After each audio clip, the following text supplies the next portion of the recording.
राम राम राम सीता राम जय जय राम। राम राम राम सीता राम जय जय राम। जय श्री राम।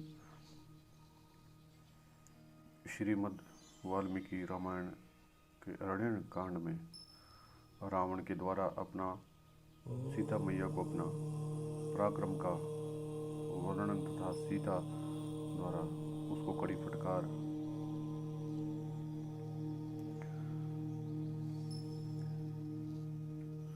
मद भयार्थ परित्यज्य स्वमधिष्ठान मृतमत कैलाशम पर्वत श्रेष्ठ मध्यास्ते नरवाहनः।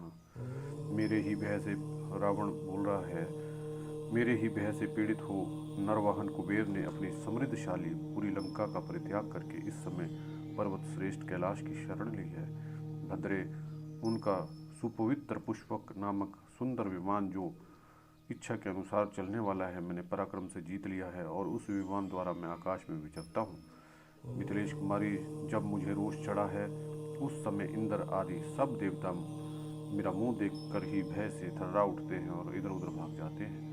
मैं जहाँ खड़ा होता हूँ वहाँ हवा डर कर धीरे धीरे चलने लगती है। मेरे भय से आकाश में प्रचंड किरणों वाला सूर्य भी चंद्रमा के समान शीतल हो जाता है। जिस स्थान पर मैं ठहरता या भ्रमण करता हूँ वहाँ वृक्षों के पत्ते तक नहीं हिलते और नदियों का पानी स्थिर हो जाता है। समुद्र के पार उस लंका नामक मेरी सुंदरपुरी है जो इंद्र की अमरावती के समान मनोहर और घोर राक्षसों से भरी हुई है। उसके चारों ओर बनी हुई सफेद चाहर दीवारी उस पुरी की शोभा बढ़ाती है। लंकापुरी के महलों के दालान फर्श सोने के बने हैं। उसके बाहरी दरवाजे वैदुरमय हैं और पूरी बहुत ही रमणीय है। हाथी घोड़े रथों से वहाँ की सड़कें भरी रहती हैं। भांति भांति के वाद्यों की ध्वनि गूंजा करती है। यह सब प्रकार के मनोवांछित फल देने वाले वृक्षों से लंकापुरी व्याप्त है। नाना प्रकार के उद्यान उसकी शोभा बढ़ाते हैं। राजकुमारी सीते, तुम मेरे साथ उस पुरी में चलकर निवास करो। मनस्विनी, वहाँ रहकर तुम मानवीय स्त्रियों को भूल जाओगी। सुंदरी लंका में दिव्य और मानुष भोगों का उपभोग करती हुई उस मनुष्य राम का कभी स्मरण नहीं करोगी जिसकी आयु समाप्त हो चली है।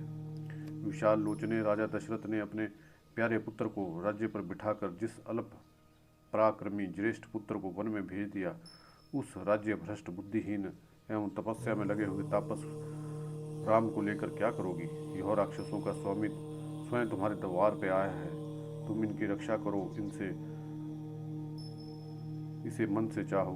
यह कामदेवों के बाणों से पीड़ित है, इसे ठुकराना तुम्हारे लिए उचित नहीं है। भीरू, मुझे ठुकरा कर तुम उसी तरह पश्चाताप करोगी जैसे पुरूरवा को लात मारकर उर्वशी पछताई थी। सुंदरी, युद्ध में मनुष्य जाति है राम मेरी एक अंगुली के बराबर भी नहीं है। तुम्हारे भाग्य से मैं यहाँ आ गया हूँ, तो मुझे स्वीकार करो। रावण के ऐसा कहने पर विधेय कुमारी सीता ने नेत्र क्रोध से लाल हो गए। उन्होंने एकांत स्थान में राक्षस राज रावण से कठोर वाणी में कहा, अरे भगवान कुबेर तो स्वयं संपूर्ण देवताओं के वंदनीय है, तू उन्हें अपना भाई बताकर ऐसा पाप कर्म करना चाहता है। रावण, जिनका तुझ जैसा क्रूर दुर्बुद्धि और अजितेंद्रिय राजा है, वे सब राक्षस अवश्य ही नष्ट हो जाएंगे।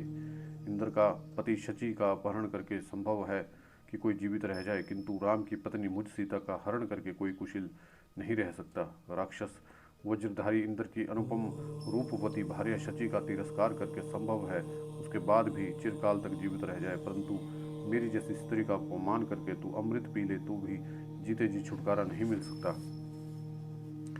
सीता के इस वचन को सुनकर प्रतापी दुष्मुख रावण ने अपने हाथ पर हाथ मारकर शरीर को बहुत बड़ा बना लिया।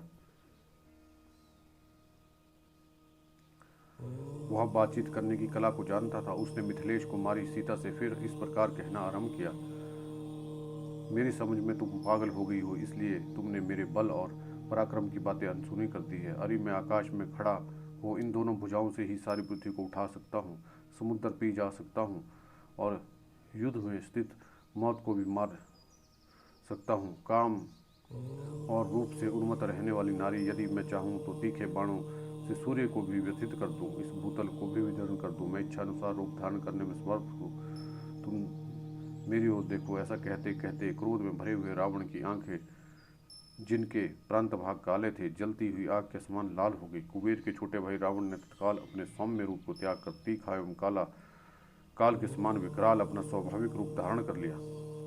उस समय श्रीमान रावण के सभी नेत्र लाल हो रहे थे। वह पके सोने के आभूषणों से अलंकृत था और महान क्रोध से अविष्ट होकर नील मेघ के समान काला दिखाई देने लगा।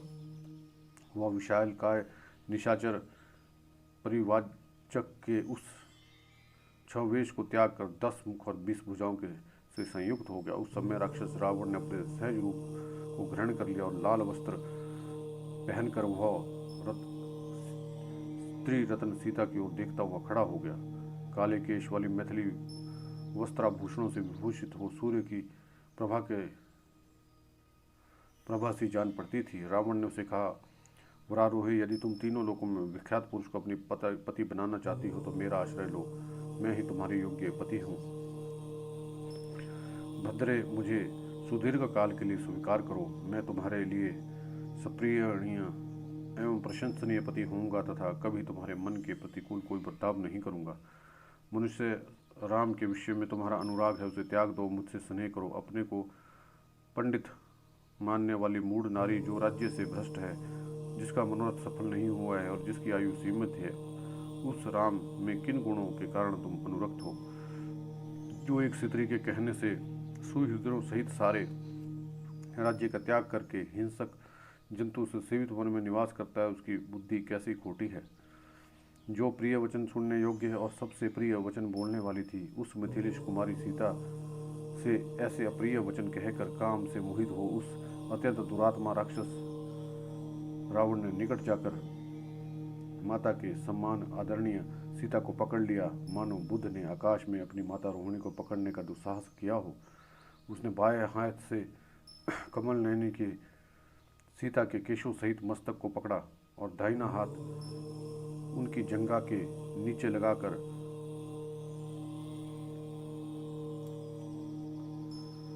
उन्हें उठा लिया। उस समय तीखी दाढ़ और विशाल भुजाओं से युक्त पर्वत शिखर के समान प्रतीत होने वाला उस काल के समान विकराल राक्षस को देखकर वन के समस्त देवता भयभीत होकर भाग गए। इतने में ही गधों से जुता हुआ और गधों के समान शब्द करने वाला रावण का वह विशाल स्मरण में माया निर्मित दिव्य रथ वहां दिखाई दिया। रथ के प्रकट होते ही वो जोर जोर से गर्जना करने वाला रावण के कठोर वचनों द्वारा विधेय नंदिनी सीता को डांटा और उपरोक्त रूप से गोद में उठाकर तत्काल रथ पर बिठा दिया। रावण के द्वारा पकड़ी जाने पर यशस्वी सीता दुख से व्याकुल हो गई और वन में दूर गए श्री राम को हे राम कहकर जोर से पुकारने लगी। सीता के मन में रावण की कामना नहीं थी, वे उसकी ओर से सर्वथा विरक्त थी और कैद से अपने को छुड़ाने के लिए चोट खाई हुई नागिन की तरह उसकी रथ पर झटपटा रही थी। उसी अवस्था में काम पीड़ित राक्षस उन्हें लेकर आकाश में उड़ चला। राक्षस राज जब सीता को हर कर आकाश मार्ग से ले जाने लगा, उस समय उसका चित्त भ्रमित हो उठा। वे पगली सी हो गई और दुख से आतुर होकर जोर जोर से विलाप करने लगी। हाँ महाबाहु लक्ष्मण, तुम गरुजनों के मन को प्रसन्न करने वाले हो। इस समय इच्छानुसार रूप धारण करने वाला राक्षस मुझे हर के लिए जा रहा है, किंतु तुम्हें इसका पता नहीं है। हर रघुनंदन, आपने धर्म के लिए प्राणों का मोह, शरीर का सुख, राज का वैभव सब कुछ छोड़ दिया। यह राक्षस मुझे अधर्म पूर्वक हर ले जा रहा है, किंतु आप नहीं देखते हैं। शत्रुओं को संताप देने वाला आर्यपुत्र अब तो कुमार्ग पे चलने वाला उदंड पुरुषों को दंड देकर उन्हें राह पर लाने वाले हैं। फिर ऐसे पापी रावण को क्यों नहीं दंड देते हैं। उदंड पुरुष के उदंडता पूर्वक कर्म का फल तत्काल मिलता नहीं दिखाई देता है, क्योंकि इसमें काल भी सहकारी कारण होता है। जैसे कि खेती के पकने के लिए तदनुकूल समय की अपेक्षा होती है। रावण तेरे सिर पर काल नाच रहा है, उसने तेरी विचार शक्ति को नष्ट कर दी है, इसलिए तूने ऐसा पाप कर्म किया। तू श्री राम से वह भयंकर संकट प्राप्त हो जो तेरे प्राणों का अंत कर डाले। हाय, इस समय केकई अपने बंधु बांधवों सहित सफल मनोरथ हो गई, क्योंकि धर्म की अभिलाषा रखने वाले यशस्वी श्री राम की धर्मपत्नी होकर मैं एक राक्षस द्वारा हरी जा रही हूँ। मैं जनस्थान में खिले हुए कनेर वृक्षों से प्रार्थना करती हूँ, तुम लोग शीघ्र ही श्री राम से कहना कि सीता को रावण हर ले जा रहा है। हंसों और सारसों की कलरवों से मुखरित हुई गोदावरी नदी को मैं प्रणाम करती हूँ। माँ, तू शीघ्र श्री राम से कह देना कि सीता को रावण हर ले जा रहा है। इस वन के विभिन्न वृक्षों पर निवास करने वाले जो देवता हैं, वे सबको नमस्कार करती हूँ। आप सब लोग शीघ्र ही मेरे स्वामी को सूचना दें कि आपकी स्त्री को राक्षस हर ले गया है। यहाँ पशु पक्षी आदि जो भी नाना प्रकार के प्राणी रहते हैं, उन सबको सबकी मैं शरण लेती हूँ। वे मेरे स्वामी श्री रामचंद्र जी से कहें कि जो आपको प्राणों से भी बढ़कर प्रिय है, वो सीता हरी गई है। आपकी सीता को असहाय अवस्था में रावण ले जा रहा है। महाभाव श्री राम बड़े बलवान हैं, वे मुझे परलोक में भी गई हुई जान ले तो यमराज के द्वारा अपहृत होने पर भी वो मुझे पराक्रम पूर्वक वहाँ से लौट लाएंगे। उस समय अत्यंत दुखी हो करुणा की बातें कहकर विलाप करती हुई विशाल लोचना सीता ने एक वृक्ष पर बैठे हुए गृहराज जटायु को देखा। रावण के वश में पड़ जाने के कारण सुंदरी सीता अत्यंत भयभीत हो रही थी। जटायु को देखकर वे दुख भरी वाणी में करुण क्रंदन करने लगी। आर्य जटायु, देखो यह पापाचारी राक्षस राज अनाथ की भांति मुझे निर्दयापूर्वक हर के लिए जा रहा है, परंतु आप इस क्रूर निशाचर को रोक नहीं सकते, क्योंकि यह बलवान है। अनेक युद्धों में विजय प्राप्त करने के कारण इसका दुस्साहस बढ़ा हुआ है।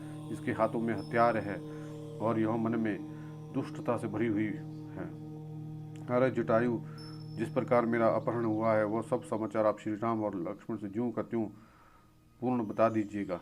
जटायु उस समय सो रहे थे। उसी अवस्था में उन्होंने सीता की करुण पुकार सुनी और तुरंत ही आंख खोलकर उन्होंने विदेह नंदिनी सीता और रावण को देखा। पक्षियों में श्रेष्ठ श्रीमान जटायु का शरीर पर्वत के शिखर के समान ऊंचा था और उनकी चोंच बड़ी तीखी थी। वे पेड़ पर बैठे बैठे ही रावण को लक्ष्य करके शुभ वचन बोले। दशमुख रावण, मैं प्राचीन धर्म में स्थित सत्य प्रतिज्ञा महाबलवान गृहराज हूँ। मेरे नाम जटायु है।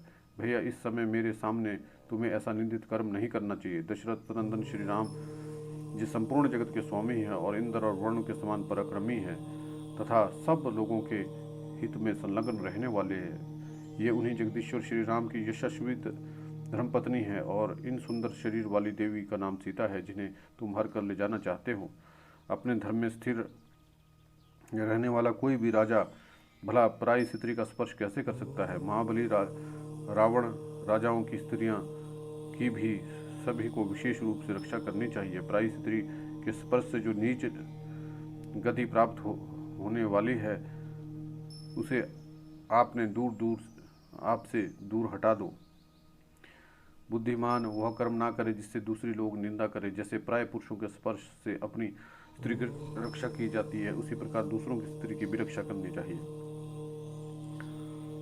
पुलस्त्य कुल नंदन, जिनकी शास्त्रों में चर्चा नहीं है, ऐसे धर्म, अर्थ और काम भी श्रेष्ठ पुरुष केवल राजा की देखा देखी आचरण करने लगते हैं।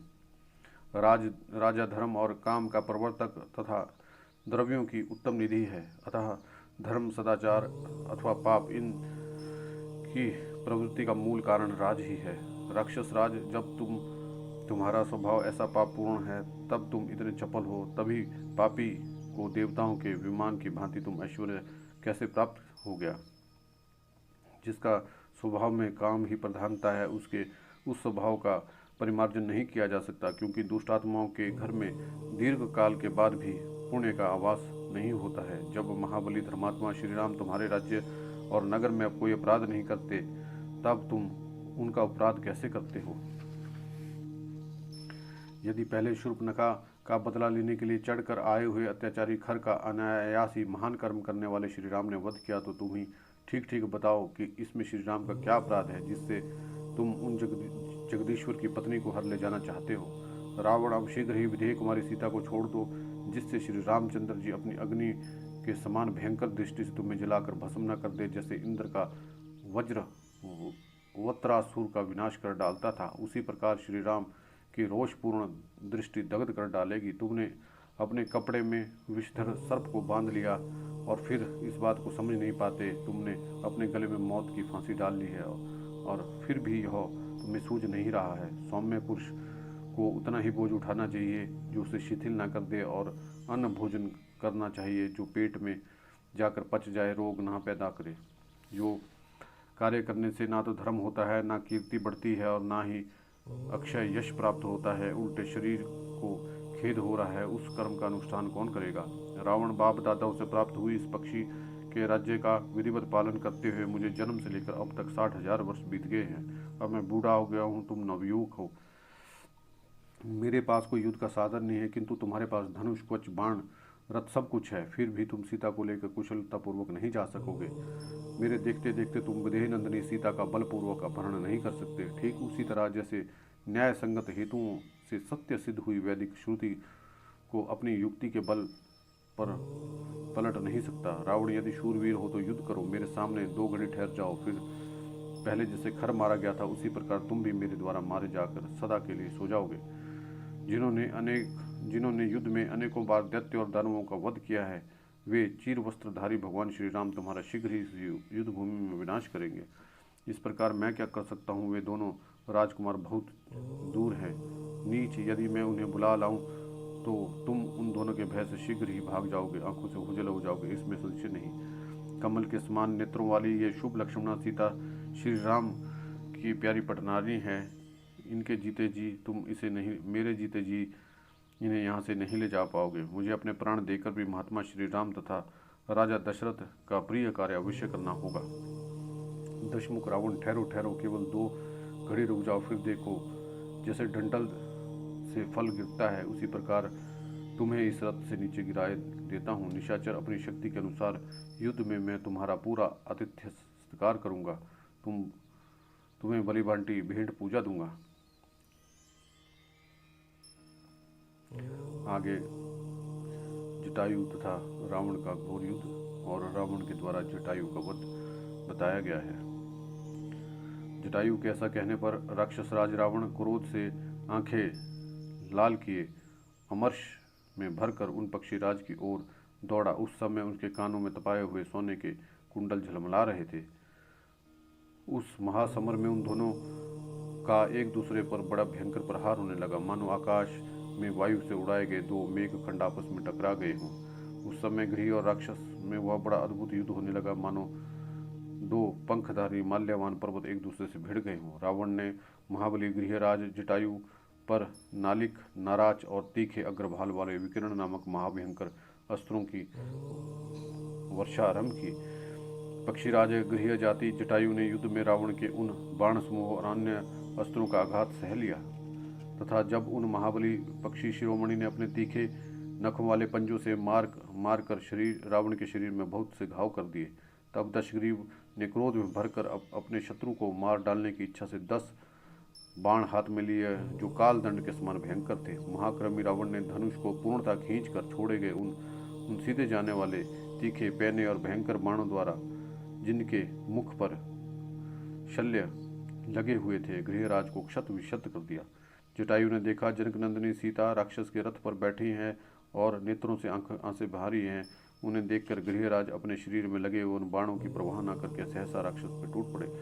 महातेजस्वी पक्षीराज जटायु ने मोती मणि से विभूषित बाण सहित रावण के धनुष को अपने दोनों पैरों से मारकर तोड़ दिया।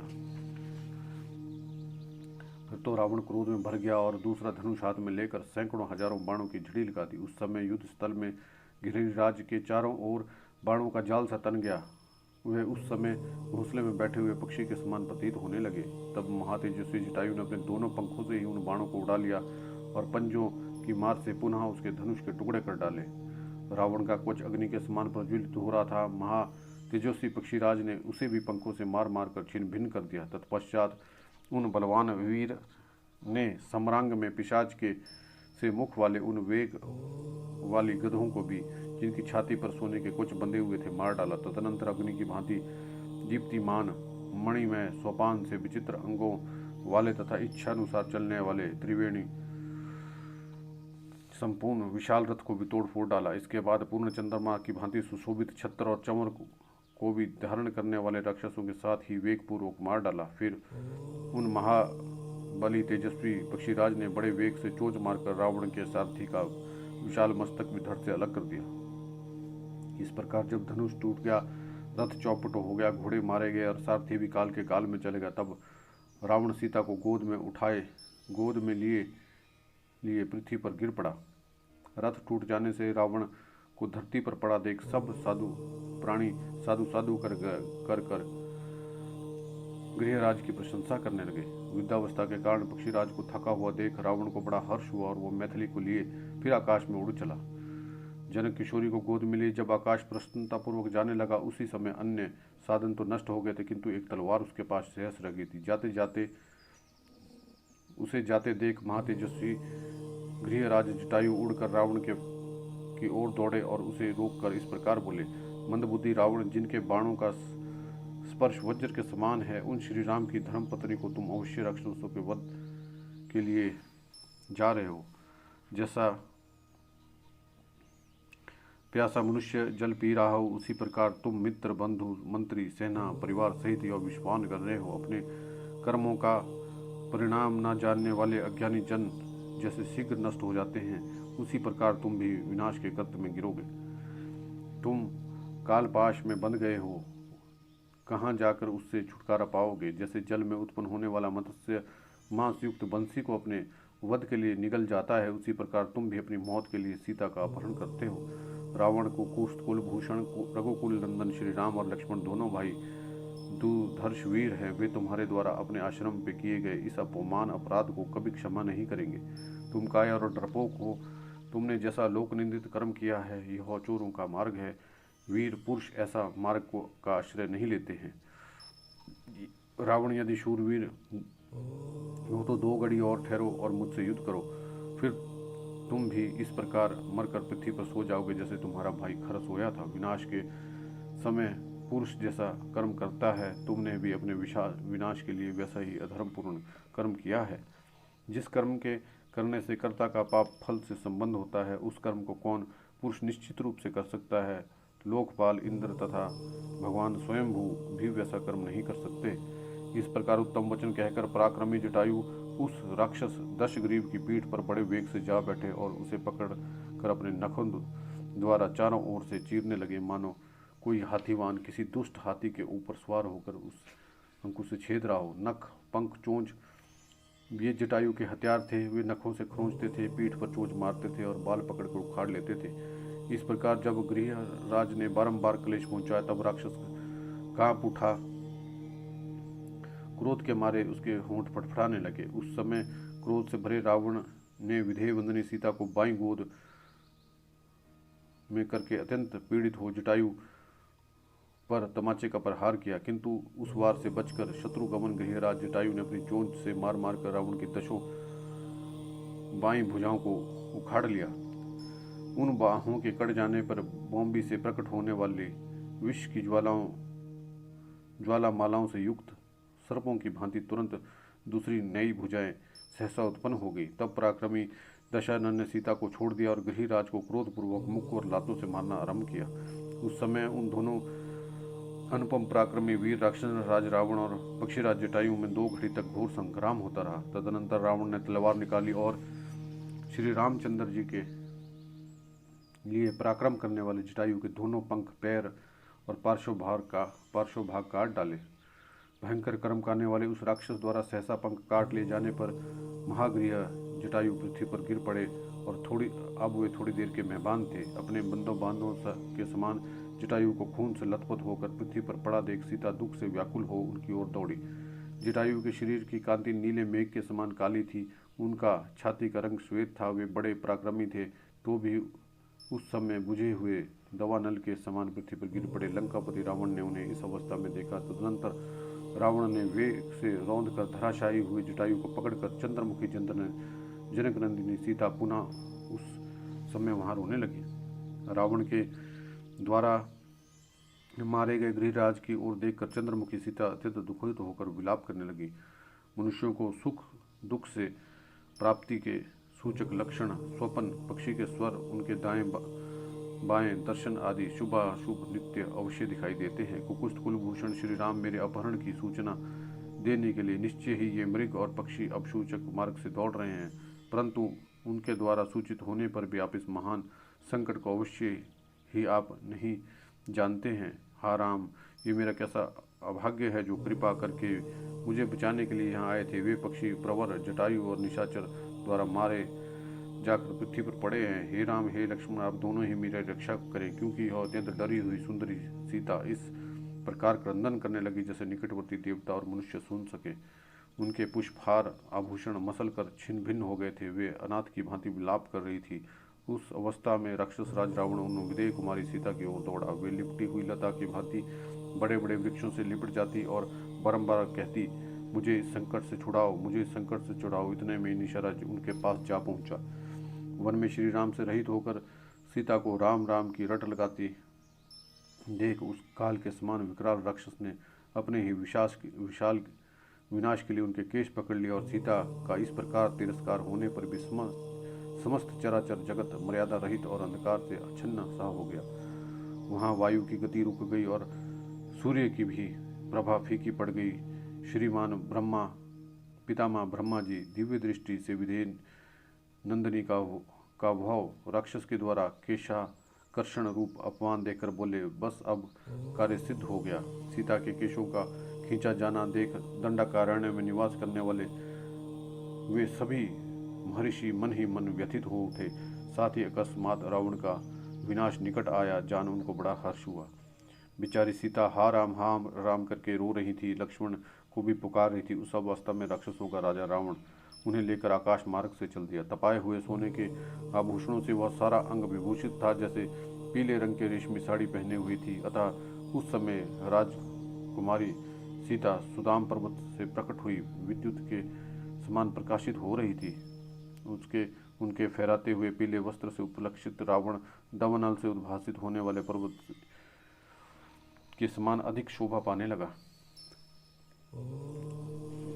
उन परम कल्याणी विधेय कुमारी के अंगों में जो कमल पुष्प थे, उनके किंचित अरुण और सुगंधित दल बिखर बिखर कर रावण पर गिरने लगे। आकाश में उड़ता हुआ उनका सुवर्ण के समान कांतिमान रेशमी पीताम्बर संध्या काल में सूर्य की किरणों से रंगे हुए ताम्र वर्ण के मेघखंड की भांति शोभा पाता था। आकाश में रावण के अंग में स्थित सीता का निर्मल मुख श्री राम के बिना नाल रहित कमल की भांति सुशोभित नहीं होता था। सुंदर ललाट मनोहर केशों से युक्त कमल के भीतरी भाग के समान कांतिमान चेचक आदि के दाग से रहित श्वेत निर्मल दीप्तिमान दांतों से अलंकृत सुंदर नेत्रों से सुशोभित सीता का मुख आकाश में रावण के अंग में ऐसा जान पड़ता था मानो मेघों की काली घटा का भेदन करके चंद्रमा उदित हुआ हो। चंद्रमा के समान प्यारा दिखाई देने वाला सीता का वह सुंदर मुख तुरंत का रोया हुआ था। उसके आंसू पहुँच दिए गए थे।